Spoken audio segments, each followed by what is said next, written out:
If your Toshiba KIRA Ultrabook keeps crashing with a blue screen, this tutorial provides effective ways to diagnose Windows issues and resolve common blue screen of death errors. So while you're performing updates, you're getting an IRQR not less or equal message, K-mode exception not handled, kernel data in page error, a lot of errors pertain to this problem, and we're going to go ahead and jump into what should hopefully be a pretty straightforward process, guys, and we're going to go ahead and jump right into it.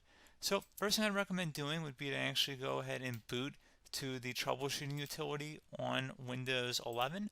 So if you do a hard power off 3 times in a row, Windows should automatically attempt to launch the starter prepared utility. And if it doesn't find anything, it will give you the option to select advanced settings, in which case it will take you to a screen that looks like this. Now, if it does not take you to a screen that looks like this, or you're unable to get to that, you can also download the Windows 10 Media Creation Utility, or Windows 11. They probably will make a creation utility for Windows 11 at some point. And it doesn't really matter. You can actually run the Windows 10 utility on Windows 11 as far as I'm aware. And you should be able to run the troubleshooting utilities built in within it. So you just would go ahead and download it to an ISO file and then burn it to a DVD or USB. It'd have to be about 4 gigabytes or more. It couldn't be a small USB flash drive, and it couldn't be a CD. It'd have to be a DVD. And then you'd boot your computer from it.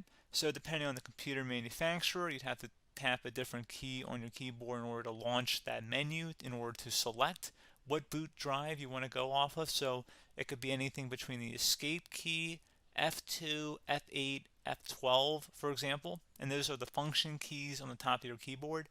So you may have to just do a little bit of trial and error. Shouldn't take you more than a couple minutes. Googling it would probably be best before you even begin. But anyway, we're ready to go ahead and jump right into it. So we're on the choose an option page. So these will look very similar whether you're booting from it directly within Windows itself, or if you're plugged in a USB flash drive with the media creation utility installed and you selected the recovery option. So when you are setting up your Windows 11 installation or Windows 10, depending on the drive you're using, there should be an option to repair your computer in the bottom left corner of the dialog window, one of the first screens that comes up. You go ahead and select that, and then it would take you to a troubleshooting screen like you see here. And you want to go ahead and select troubleshoot, reset your PC, or see advanced options. And then there are going to be a whole bunch of options in here that we're going to explore in today's video. The first one, we're going to actually go underneath advanced options, and then select startup prepare, fix problems that keep Windows from loading. So go ahead and select that first.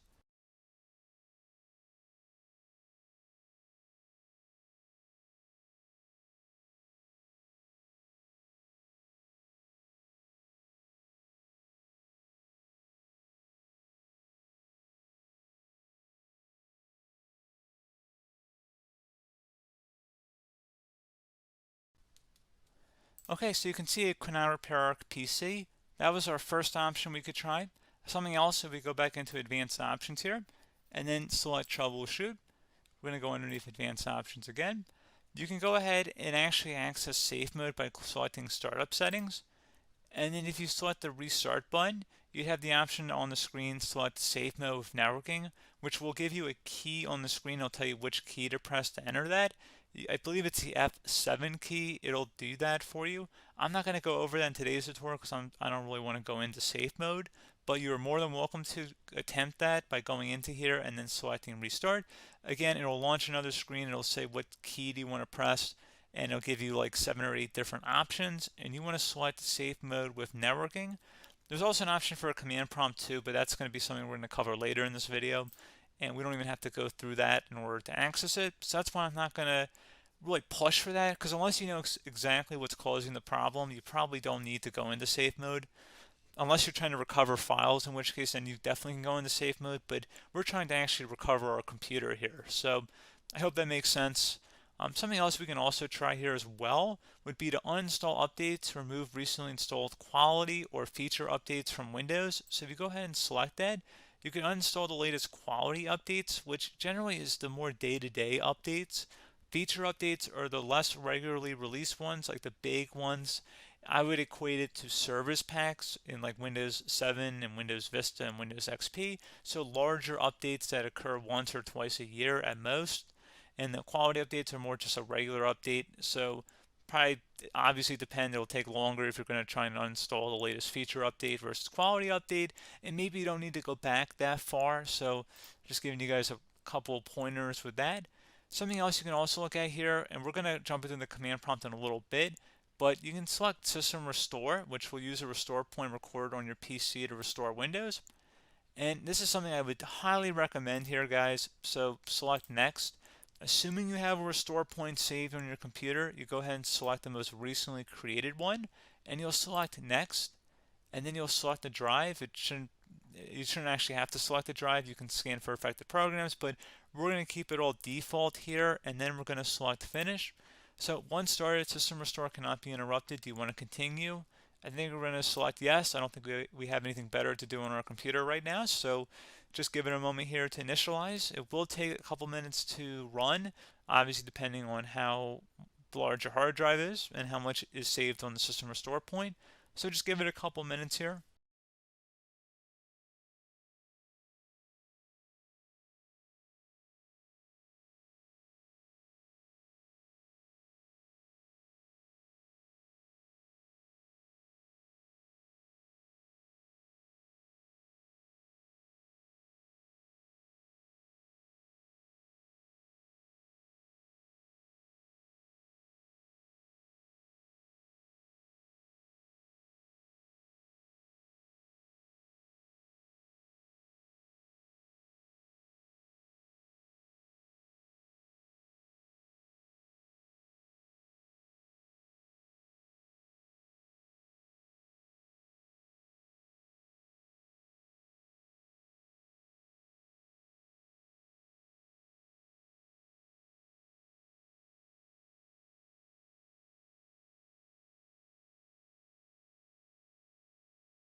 Okay, so you can see system restore completed successfully.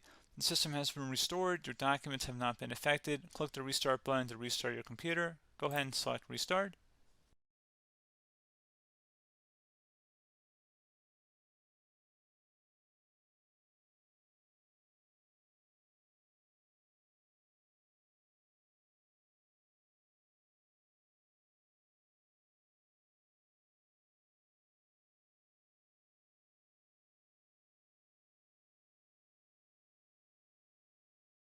Okay, so you can see the system has been restored successfully.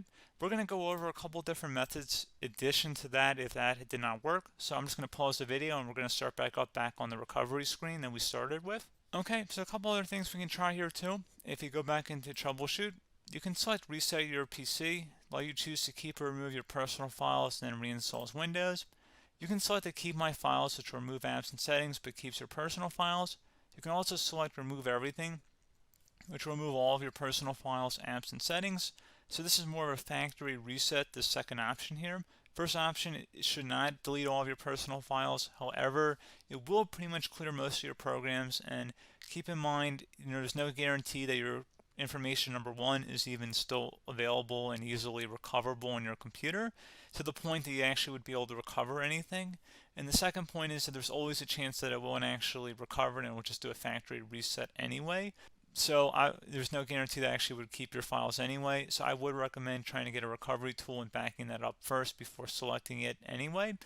But again, those are a couple of different options. And then something else you can try here if you go back to the choose an option. Another option, if you go underneath choose an option and select troubleshoot, advanced options, and now select where it says command prompt.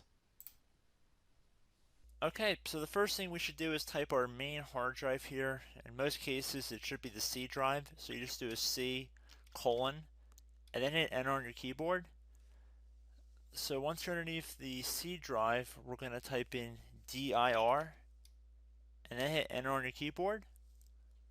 It should have program files, users, and Windows all in there. That's how you know you're in the right directory.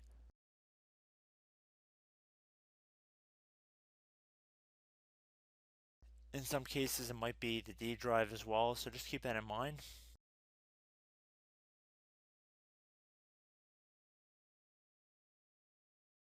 Next thing we're going to do is type in cd space / Windows / system 32 / config, and then you're going to hit enter on your keyboard.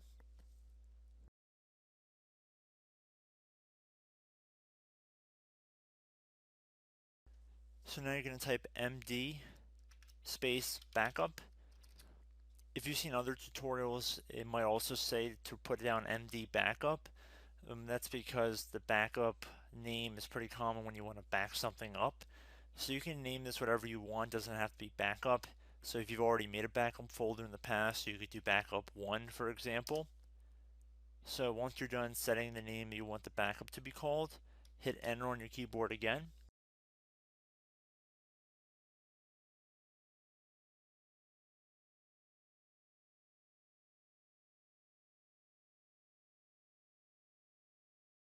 At this point you want to type copy, C-O-P-Y, space, then you want to do the star symbol above the 8 key, then do a period or a dot, whatever you want to call it, then another star sign, and then another space, and then type backup, and then hit enter on your keyboard.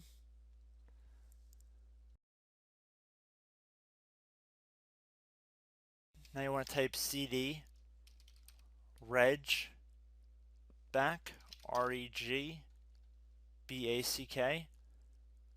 and then hit enter on your keyboard. So now that we are under the reg back, so now you want to type dir again, and then hit enter.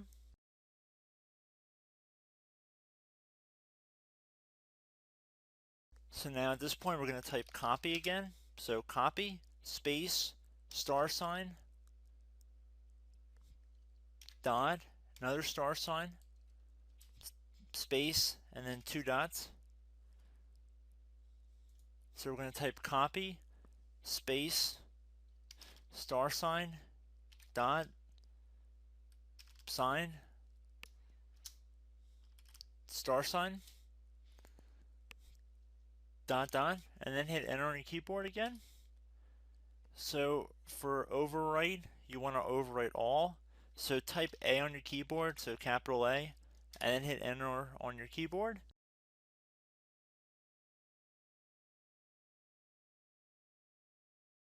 So at this point, you should be good to go. You can close out of the command prompt window. And if you accidentally continue to Windows 10, you should be all set. So I hope one of these 3 or 4 different methods we went through in this tutorial helped you guys out. Again, I'm not sure if you guys heard me earlier, but try to go back into your safe mode if possible and uninstall any programs you know might be conflicting with the Windows startup if you can get into safe mode. So just keep that in mind. Something very simple like that could be blocking up everything. So again, I hope this tutorial helped you guys out, and I will catch you in the next tutorial. Goodbye.